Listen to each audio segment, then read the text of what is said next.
En el juego geopolítico actual, la Unión Europea se encuentra entre la espada y la pared. Por un lado, pretende seguir siendo fiel a Estados Unidos y por otro entiende que no puede ignorar a China. País que, a diferencia de la Unión Soviética durante el juego geopolítico conocido como Guerra Fría, tiene mucho que ofrecer en materia económica. El consumo en China crece y es un excelente mercado tanto por la mejora en el poder adquisitivo de sus habitantes y por lo numeroso de su población. Además que China es uno de los principales exportadores del mundo. En la Guerra Fría fue fácil para Europa elegir bando, pero ahora, como decía, se encuentra en una situación bastante desagradable. Al no estar acostumbrada a enfrentamientos contundentes, ni mucho menos a recibir respuestas contundentes.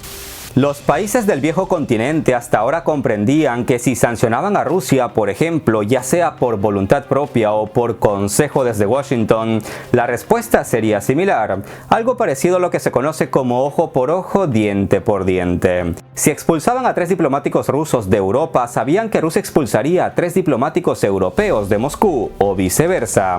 Son las reglas no escritas del mundo de las represalias con la Unión Europea. Bueno, al menos eso era lo que creían los europeos hasta hace no mucho. Es decir, hasta que se metieron con China. La nueva China empieza a demostrar que con ellos no se juega y que si le golpean en la mejilla izquierda no te pondrá a la derecha, sino que te caerá a garrotazos por insolente.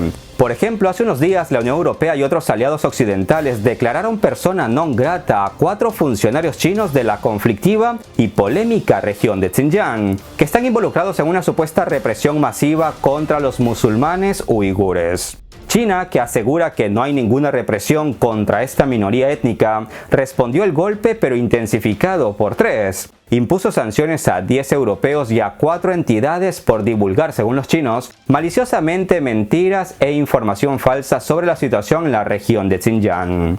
Europa no se esperaba el garrotazo y ahora la situación se complica. Tanto que el jefe de la diplomacia de la Unión Europea, sí, ese abuelito que llegó a Moscú hace unas semanas y regresó con el rabo entre las piernas tras una lección de diplomacia, dijo que las sanciones chinas de respuesta son inaceptables. Hay que tener cara dura, pero bueno, no se distraigan, pongan mejor atención a los siguientes datos de impacto. Para explicar por qué la Unión Europea se está complicando la vida con China, debemos remontarnos a unas semanas atrás, en concreto al 30 de diciembre del 2020, cuando la Unión Europea, bajo la presidencia de Alemania, mostró como un trofeo diplomático la firma de un acuerdo de inversión a gran escala con China, que se suponía abriría un poco más el suculento mercado chino para las empresas europeas. Se sabe que China apuró el final de las negociaciones y en una videoconferencia que contó con la participación de la canciller alemana Angela Merkel, el presidente francés Emmanuel Macron y otros líderes del viejo continente, el líder chino Xi Jinping logró un triunfo comercial y diplomático, mientras en Washington republicanos y demócratas se ponían nerviosos. Recordemos que por esos días Joe Biden ya tenía la presidencia asegurada en Estados Unidos, y pese a que prometía ser más diplomático que Trump, muchos decían que la Unión Europea en su acuerdo con China quería mostrar un intento de distanciarse de Washington o al menos enviar un mensaje al nuevo presidente estadounidense. La entonces futura administración Biden, antes de la firma, actuó con moderación para no levantar sospechas que eso de meter las narices donde no deben no siempre forma parte del ADN de la política exterior estadounidense. Pero aconsejaron a los europeos posponer la firma hasta la transición del poder el 20 de enero en Estados Unidos. Xi Jinping, que parece que tiene los ojos cerrados y si los tiene los oídos bien abiertos, presionó para cerrar el acuerdo antes de que acabara el año. Y fue así como el 30 de diciembre del 2020 europeos y chinos estamparon sus respectivas firmas. Biden, sin haber entrado oficialmente a la Casa Blanca, recibía el primer aviso de parte de los chinos y de sus aliados europeos. En realidad, no solo los chinos tenían prisa para firmar el acuerdo, sino que también los europeos, que vivieron una atmósfera envenenada tras 4 años de Donald Trump en el poder. El presidente francés Emmanuel Macron viene elevando la voz desde hace meses sobre una autonomía estratégica europea. Venía cuestionando el hecho de tener que esperar el visto bueno de Estados Unidos para llevar algo a cabo en política exterior. Así que Francia también estaba interesada en mandar un aviso directo al nuevo inquilino en la Casa Blanca. Lo que no sabían era que estaban jugando con fuego. Ese tipo de coqueteo Washington no lo tolera. Como contaba, 2 días antes de que acabara el 2020, la Unión Europea y China firmaron un principio de acuerdo tras 7 años de negociaciones. Un acuerdo que ofrece un acceso directo sin precedentes para los europeos al mercado chino, al tiempo que fortalecen el diálogo, aumentan la confianza mutua y profundizan la cooperación. No obstante, una cosa es un principio de acuerdo y otra cosa que entre en vigor, porque el acuerdo primero debe ser ratificado por el Parlamento Europeo, algo que a estas alturas promete ser difícil. ¿Por qué? Bueno, pues como decía al principio, los europeos acaban de sancionar a funcionarios chinos por una supuesta violación de los derechos humanos con los uigures, y China respondió el golpe intensificado por 3. Así, tras este cruce de represalias entre China y la Unión Europea, no son pocos los que creen que ahora el principio de acuerdo firmado en diciembre del 2020 está en la cuerda floja. Horas más tarde de este cruce de represalias, a China llegaba el ministro de Relaciones Exteriores de Rusia, Sergei Lavrov, y desde Pekín lanzaban un aviso: los lazos ruso-chinos son más fuertes que nunca. Ahora la Unión Europea se enfrenta a la pregunta: ¿qué hacemos con China? ¿Debería la Unión Europea centrarse en la autonomía estratégica, en la soberanía europea, en su independencia de Washington, o por el contrario debe apoyar el rumbo de Estados Unidos, cuyo presidente Joe Biden le ha declarado la guerra fría tanto a China como a Rusia?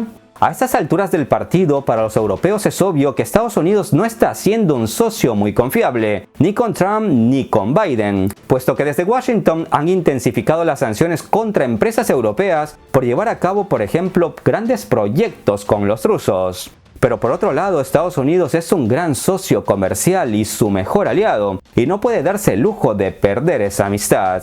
Pero tampoco puede darse el lujo de darle la espalda a China, la segunda economía del planeta que amenaza con convertirse en la primera antes de que acabe esta década. Como ven, los europeos se enfrentan a un gran dilema que deben resolver ya, porque mañana será demasiado tarde.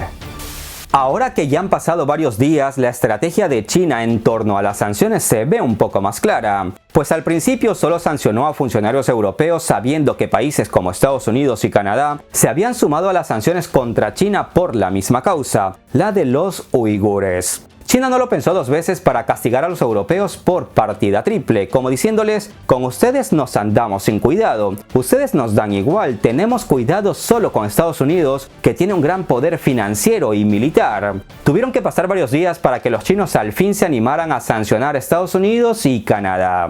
Pero el golpe fue más o menos recíproco. Esta estrategia de respuesta a China, donde los europeos siempre saldrán mal parados, tiene una explicación. Abran los oídos y cierren la boca, que es aquí donde el video se pone bueno. China es muy consciente de la debilidad de la Unión Europea. Por ejemplo, hace unos meses un estudio reveló que China era dueña o tenía acciones en 4 aeropuertos, 6 puertos marítimos y 13 equipos profesionales europeos de fútbol, por citar algunos ejemplos. Además, se estima que hay un 45% más de actividad inversora procedente de China en 30 países europeos desde el 2008. Es decir, luego de la crisis del 2008, muchos europeos se vieron obligados a caer en las manos de China, que no se vio muy afectada por esa crisis mundial, y es más, la aprovechó para extender sus tentáculos de ayuda económica por todo el mundo, Europa incluida. Por otro lado, China está financiando la expansión de un importante puerto griego y construye carreteras y vías férreas en países como Serbia, Montenegro y otro puñado de países europeos más pobres, que prefieren hacer negocios con los chinos antes que solicitar fondos al bloque europeo. Como vemos, China tiene por dónde coger Europa, y es esto lo que hace que de ahora en adelante los europeos se piensen muy bien antes de sancionar a los chinos. Hasta aquí hemos hablado de sanciones, pero no hemos hablado a fondo de la causa que llevó a este efecto. Como dije, todo este cruce de represalias entre China y la Unión Europea empezó porque desde el viejo continente, basándose en un informe sobre supuestas violaciones de derechos humanos contra la minoría étnica uigur por parte del gobierno chino, sancionó a varios funcionarios chinos. El asunto es complicado, tanto que multinacionales como Nike, Zara, H&M o o Adidas, que dan por sentado que el informe es cierto y algunas firmas hasta prometieron no utilizar algodón producido en la región china de Xinjiang, de donde son los uigures, desataron la ira de los ciudadanos chinos que por medio de campañas en redes sociales chinas repudian a estas empresas occidentales y hasta han quemado zapatos y ropa de algunas de estas empresas. El asunto se pone peor luego de que las tiendas de aplicaciones de Xiaomi y Huawei boicotearan la aplicación de H&M, mientras que los servicios de mapas chinos ya no muestran la ubicación de sus boutiques. Una famosa actriz china renunció como embajadora de la famosa tienda de ropa de lujo Burberry, y a estas acciones se suman más represalias de los ciudadanos chinos comunes y corrientes, así como de influyentes personalidades chinas que consideran que la actitud de estas empresas occidentales contra su país no es correcta. Y aunque este tema sobre los derechos humanos de los uigures da para un extenso video, prefiero hacer un corto avance. No se duerman porque, como siempre, ahora contaremos la otra cara de la verdad, esa que los medios omiten para que la gente no entienda a fondo el conflicto. Allá vamos. Basta con poner en Google Informe Derechos Humanos Uigures para que el buscador te escupa más de 123.000 resultados. Luego puedes escoger el que te dé la gana, pero da igual porque casi nadie te explica la postura china, o si lo hacen, no lo hacen a fondo. Son pocos los medios que recuerdan que los atentados terroristas por parte de uigures musulmanes radicales fueron frenados en seco desde el 2014, tras una serie de atentados con cuchillos y explosivos que dejaron decenas de muertos en esta región. Fue entonces cuando el gobierno chino decidió que debía atajar el problema de raíz y desarrollaron un plan para luchar contra el extremismo religioso. Gracias a esta serie de medidas no ha habido más atentados en Xinjiang desde el 2015 y los chinos pacíficos que viven en esta región agradecen el proceder del gobierno central. Pero esperen, que hay más. El periodista de investigación Alberto Rodríguez García en un reciente artículo recordaba que una de las claves más básicas de la propaganda es la de los mensajes vistosos y exagerados, para convencer al receptor o al menos plantarle una duda. Si Francia o Estados Unidos le declaran la guerra al extremismo islámico y se cargan a alguien en su cruzada está bien, pero si China hace lo mismo ya hablan de genocidio. Como China es el nuevo enemigo, entonces los uigures se han convertido en una excusa perfecta para atacar a Pekín en torno a los derechos humanos. El periodista recuerda que los uigures por su origen son musulmanes, pero se encuentran en una región Xinjiang que no siempre ha sido pacífica y hasta ha sufrido atentados terroristas bastante violentos. En esta historia entra en juego el Partido Islámico del Turquestán, que aparte de proteger a los uigures es una agrupación yihadista tremendamente extremista, responsable de atentados terroristas que se podrían contar por cientos. Además está afiliada a Al-Qaeda y tiene experiencia en guerras como la de Afganistán. Este grupo ha sido designado como organización terrorista por China, la Unión Europea, varios países musulmanes y hasta por el mismo Estados Unidos. Por eso es comprensible que el gobierno chino haya tomado serias medidas en esta región. Pero como vemos, la doble moral de algunos aflora. A todo esto hay que sumarle que la ambición del Partido Islámico del Turquestán y parte de la comunidad uigur no es la de irse lejos de casa a hacer la yihad, sino independizarse y crear un Estado islámico propio. Recuerda el periodista Alberto Rodríguez García.